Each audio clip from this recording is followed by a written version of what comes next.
DUSU में support क्या करना है, नसूयत एक तरफा जीत रही है, सपोर्ट करने की कोई बात ही नहीं है। डूसू का जो इलेक्शन है वो 3 चीज़ों पे चलता है, पैसा, खर्चा और चर्चा। जो चर्चा में रहेगा, जिसके पास पैसा है और जिसका पर्चा फेंकेगा।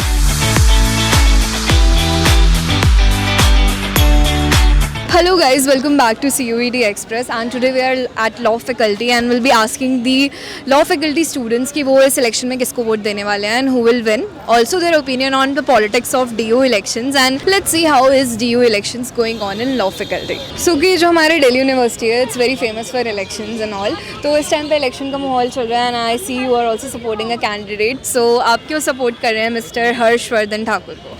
सबसे पहले तो जो आपके जितने भी व्यूअर्स देख रहे हैं, पहली बात ये कॉलेज का माहौल, जो डीयू में ऑलरेडी बच्चे पढ़ रहे हैं, कॉलेज का माहौल भी देख पा रहे हैं कि कैसा इतना खुशमिजाज माहौल है। बेसिकली दिस माहौल is of the celebration.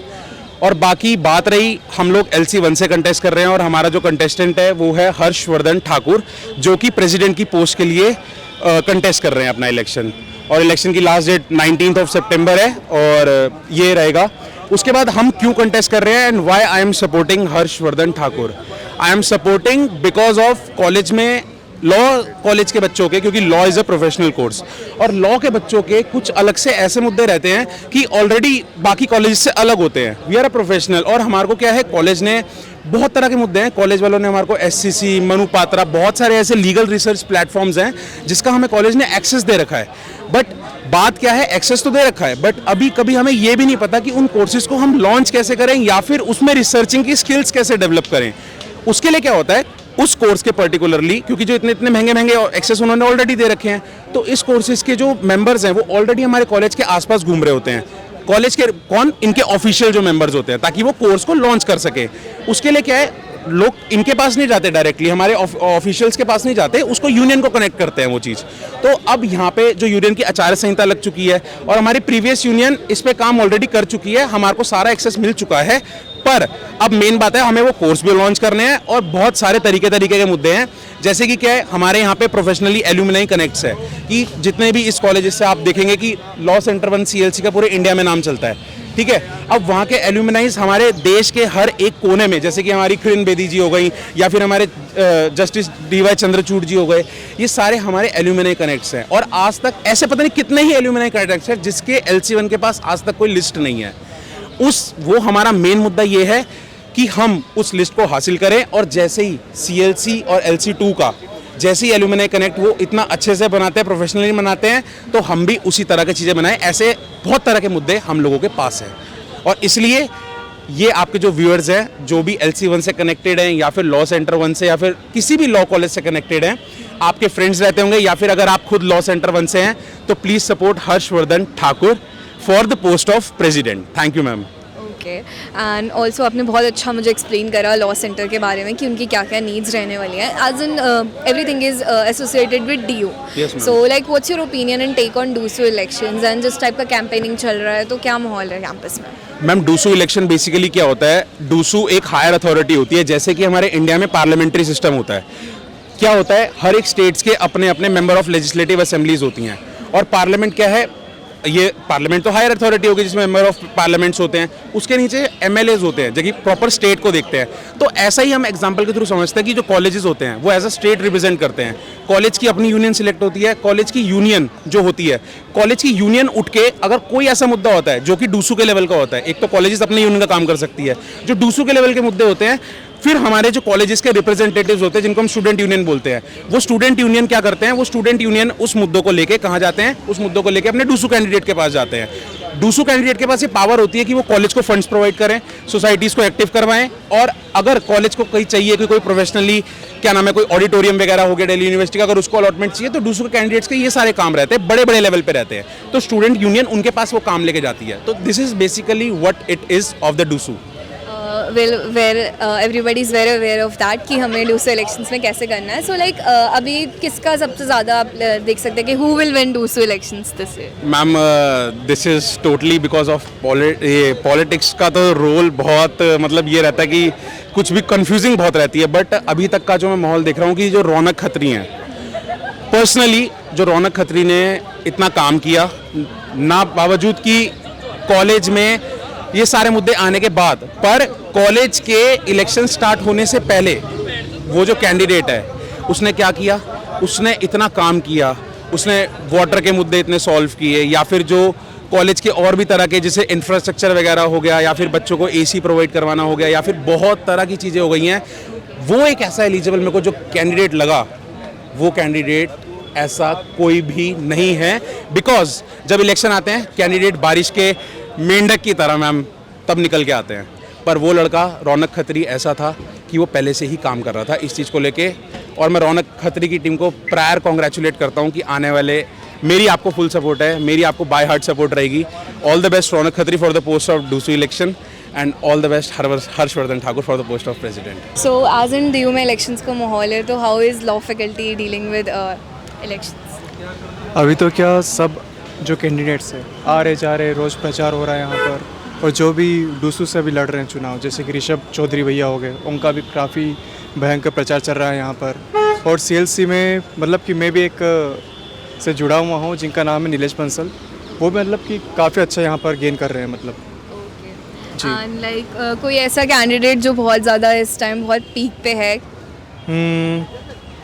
CC की पोस्ट पे मेरे ख्याल से नीलेश बंसल। या एंड ऑल ओवर जो डूसू इलेक्शन है उसमें आप किसको सपोर्ट कर रहे हो? डूसू इलेक्शन में तो ऋषभ चौधरी भाटी भैया, उनको मैं सपोर्ट करूँगा। और वो मेरे ख्याल से अभी सबके मन में है, मतलब कि अभी ऐसा बोल सकते हैं। और उनका प्रचार भी ठीक ठाक चल रहा है, मतलब बहुत बढ़िया चल रहा है, और मतलब हैंड टू हैंड मतलब सबसे मिल भी रहे हैं वो। So why we should choose Rishabh? First of all, जैसे कि एक नेता को क्या चाहिए कि सबसे पहले वो लोगों से संपर्क रखे, लोगों की नीड को समझे।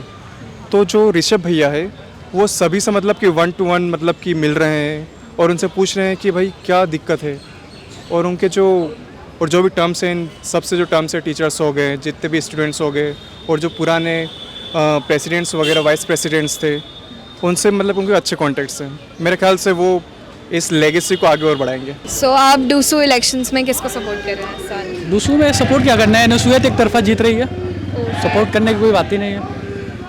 एंड एक कहते हैं कि एक वेव बनती है, किसकी वेव इस टाइम, मतलब किस कैंडिडेट की वेव आप कहेंगे सबसे ज़्यादा इस समय डूसू इलेक्शन? देखिए, डूसू का इलेक्शन जैसे है वो केंद्र और राज्य सरकारें पे ही डिपेंड रहता है, मतलब उसी तरह इसका भी माहौल रहता है। अब जैसे अब देख रही है केंद्र में BJP डामाडोल है, उसी हिसाब से BUP भी यहाँ डामाडोल है। NSUI की एकदम लहर जोरों पर है और पूरी उम्मीद है NSUI ही जीतेगी सारे प्रत्याशी। और कुछ बेस्ट विशेस देना चाहेंगे अब अपने किसी फेवरेट कैंडिडेट को? NSUI के सारे कैंडिडेट बेस्ट विशेष है, वैसे राहुल झासला जी को स्पेशली बेस्ट विशेष देना चाहता हूँ, जीत की अग्रिम बधाई उन्हें देना चाहता हूँ। पता नहीं किसकी वेव ज़्यादा है, कभी किसी और एक का लगता है, कभी अगले दिन किसी और का लगता है, कोई पता चलता नहीं है। तो आप किस कैंडिडेट को सपोर्ट कर रहे हैं? None of them. Okay, so आपको क्या लगता है एक जो आइडियल कैंडिडेट होता है एक डूसू इलेक्शन को विन करने के लिए, उसकी क्वालिटीज़ क्या होनी चाहिए? वो रिस्पॉन्सिबिलिटी हो तो अकाउंटेबिलिटी हुई होनी चाहिए उसके साथ। बताए कोई काम वो नहीं कर पा रहा तो बताए कि क्यों नहीं कर पा रहा है वो। बस पावर आ जाने से with great power comes great responsibility, that's it. यही है, I am agree with him. मतलब ये है कि अगर पॉलिटिकल मोटिव है तो अपना पॉलिटिकल मोटिव वही रखे, ये ना है कि इलेक्शन जीत गए तो अपनी हवा हवाएं दूसरे आ गए। अगर तुम छात्र हित में हो तो छात्र हित में हमेशा रहो, यही होना चाहिए। ठीक है, वो सब तो ठीक है। हम जैसा देखते हैं कि कैंपस में काफ़ी सारी चीज़ें होती हैं जो कि पॉलिटिकल गाइडलाइंस या फिर इलेक्शन की गाइडलाइंस जो होती हैं वो अलाउ नहीं करती हैं, तो कुछ ऐसा LC2 में या मतलब अभी लॉ सेंटर में कुछ ऐसा देखने को मिला हो? ये जो रूल्स बने हुए हैं पता तो सबको रहते हैं, लेकिन फॉलो भी तो करने चाहिए उनको, और फॉलो हो नहीं रहे हैं, क्यों नहीं हो रहे हैं? इन्फोर्समेंट जो अथॉरिटी है वो क्यों नहीं कर रही है? उसके पीछे का कारण क्या है? पूरा क्लियर गाइडलाइंस बताइए, क्यों नहीं हो रहा है? Ask question, accountability, take accountability from them. ऐसा कुछ लाइक अभी यहाँ पे कुछ दिनों में हुआ हो, 1-2 दिन में? ये भीड़ बहुत बढ़ गई है, ये देखिए कैंपस का हाल, कूड़े फैल गए हैं, देखिए। झाड़ू लगती है दोबारा फिर ये तो आप लोग भी देख रहे हैं, झाड़ू लगती है फिर क्या हो रहा है। जी, बिल्कुल। लेकिन आप कैंपस में ऑल टाइम रहते हैं, तो मैं ये कहूँगी कि फिर पर्चे बिखेरने से आप कुछ प्रूव नहीं कर सकते, बट एज इन पहले ये बताइए आपको कैसे पता कि हम ऑल टाइम कैंपस रहते हैं? पहला क्वेश्चन तो यही है। नहीं, मैं एज इन कहती हूँ कि मतलब नॉर्थ कैंपस के हैं तो मे बी कॉलेज ना आते हो, बट कैंपस का माहौल तो आप घर से बाहर निकलेंगे तो आप कैंपस का माहौल देख ही लेते हैं। तो कैंपस इस टाइम पे कैसा है? कैंपस ठीक है, लेकिन कॉलेज का लेकिन मज़ा बहुत आता है। इलेक्शन फेस्टिवल है, ये कह सकते हैं, एक साल में एक बार आता है, बढ़िया चल रहा है, एंजॉय करते हैं, हम भी देखते हैं। अच्छा भी लगता है, मज़ा भी आता है, लेकिन इम्पोर्टेंट इलेक्शन भी है, इलेक्शन है, डेमोक्रेसी है, लोगों को फॉलो भी करनी चाहिए और देखना चाहिए कि जो काम उठाए हम लोग, कमिटमेंट दिए उसको पूरा करें। ये नहीं कि भाग जाएं और दूसरों को ना ब्लेम दें। पावर है तो रिस्पॉन्सिबिलिटी आपको उठानी पड़ेगी। डूसू इलेक्शंस में कहते हैं कि एक वेव बनती है किसी भी कैंडिडेट की, तो इस समय किस कैंडिडेट की वेव सबसे ज़्यादा लग रही है आपको नॉर्थ कैंपस में? See different, every candidate has his own journey and हर कैंडिडेट का अपना एक ऑरा होता है। आप ये नहीं कह सकते कि ये इसका ऑरा ज़्यादा है और इसका ऑरा कम है, ठीक है। जब भी आप डूसू इलेक्शंस की बात करते हैं, मेहनत सबकी बराबर होती है। वो अलग बात है कि लास्ट समय पे केवल 4 कैंडिडेट्स को ही टिकट मिलता है, बट आप इससे कंपेयर कर सकते हैं कि हाँ किसी का ऑरा ज़्यादा है, इसका ऑरा, सबकी बराबर मेहनत होती है। बात ये है कि मैं DU में मेरा 6वां साल ही है, मैंने 3 ईयर ग्रेजुएशन किया DU से और अब लॉ कर रहा हूँ। तो समीकरण ये बनते हैं डूसू चुनाव में या कॉलेज के भी इलेक्शंस में कि लास्ट के 1-2 दिन पहले डिसाइड होता है कि कौन जीतेगा या नहीं जीतेगा, और मैक्सिमम कैंडिडेट्स के जो वोट्स होते हैं वो पहले से डिसाइडेड होते हैं, ठीक है। जीत और हार कौन तय करते हैं? वो न्यूट्रल वोटर्स तय करते हैं। अब वो न्यूट्रल वोटर्स कौन हैं? वो नॉर्थ ईस्ट के हो गए, वो साउथ के हो गए, वो न्यूट्रल वोटर्स हैं जो इंटेलेक्चुअल्स हैं with in inverted commas if I may say, वो लोग डिसाइड करते हैं कौन जीतेंगे।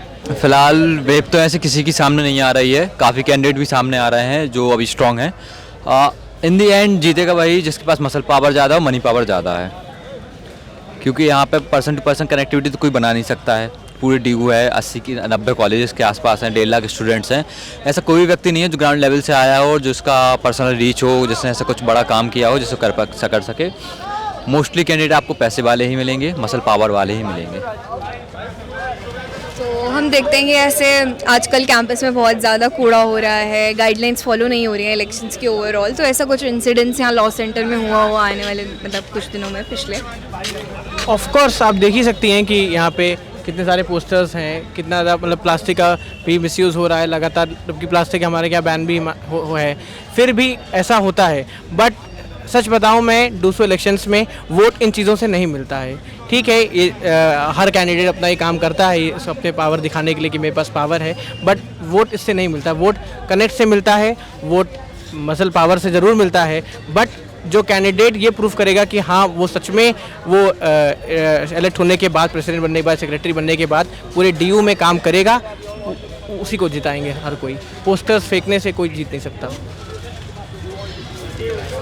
देखिए, ये पैम्पलेट्स, फ्लायर्स, ये तो सब कोई फेंकते हैं, हर कैंडिडेट फेंकता है, चाहे वो कॉलेज इलेक्शन का हो, चाहे वो डूसू इलेक्शन का हो।